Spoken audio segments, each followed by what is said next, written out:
Hey, it's McGann, and I think it's far past time for somebody to talk about the Don Bluth film Thumbelina from 1994. Now, usually, Don Bluth created films that were just amazing. They were very on point and on par with Disney in terms of story, art, and music. He's done other films like Anastasia, Titan AE, The Land Before Time, An American Tail, and the list goes on, and most of them are really, really good movies that are very well thought out.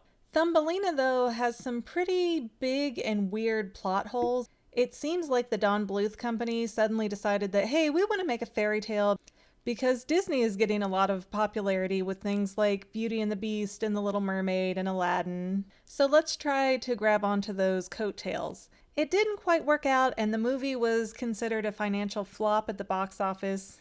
It didn't even earn half of what was spent making it. But all that aside, I remember owning the VHS for this movie when it came out. I was about 8 years old and I absolutely loved it. Watching it with my daughter recently, I've realized that Thumbelina seems to be a narcoleptic. And there are multiple points in the storyline where it's just narcolepsy ex machina. For example, around the 22-minute mark, Thumbelina gets kidnapped by Mama Toad, and at first she's protesting and screaming for the dog Hero to come help her. But then she's dead silent, and we don't know why because for some reason she sleeps in a walnut shell, and Mama Toad was able to close that and somehow seal Thumbelina in there semi-permanently. Apparently, there was nothing that Thumbelina could do from the inside of that walnut shell to get out. And the next time we see Thumbelina, the shell is open and she's just waking up like it has been hours later because she's kidnapped at night and then it's the middle of the morning and she's just stretching and yawning and waking up. And at that point, she's on the Toad's boat and she's being told that the plan is to make her perform and then marry the Toad named Grundle.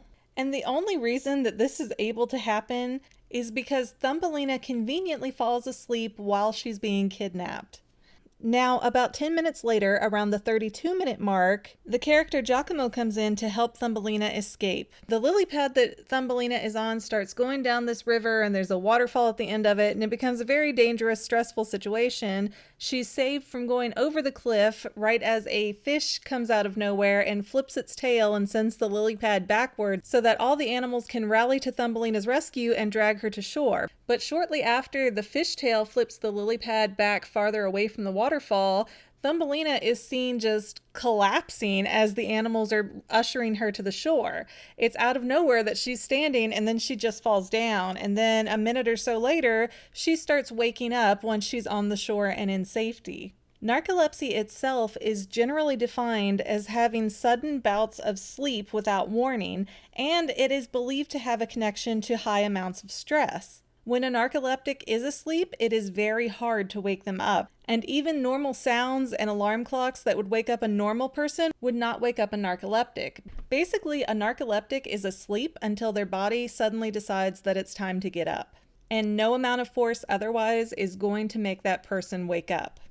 So Thumbelina being a narcoleptic is very likely in the context of the movie, and even around the 54-minute mark, we see Thumbelina trying to get warm in this old sock and this abandoned shoe in the middle of nowhere. And by the 57-minute mark, she's woken up underground, and the person that brought her there was this little tiny field mouse who's actually about half the size of Thumbelina. So that mouse would have had to drag her from the boot into the hole and then go 3 feet underground.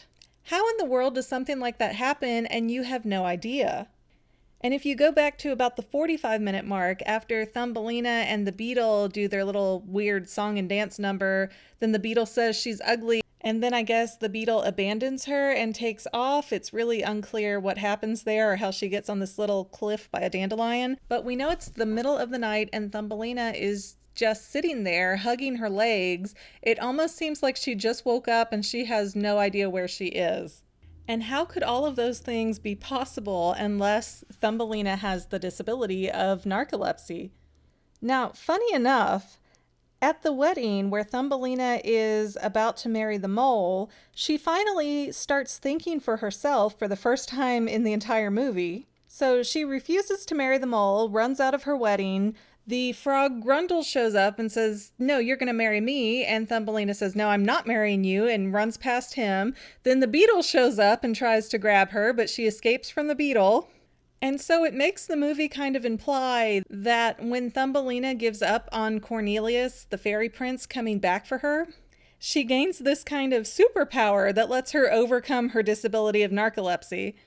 Either that, or maybe she's just gotten to the point of the I don't give a crap anymore, and so nothing is stressing her out.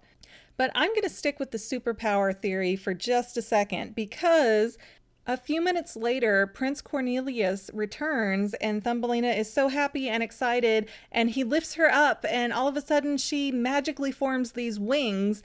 And how that happens or why that happens, the movie does not bother to even try to explain. So my theory is that Thumbelina's new unlocked superpower evolved a little bit, and once she saw her prince was alive and she was all in love again, she was able to grant herself wings, which effectively got her out of her second disability, which was being a 3-inch tall person who was not a fairy with wings.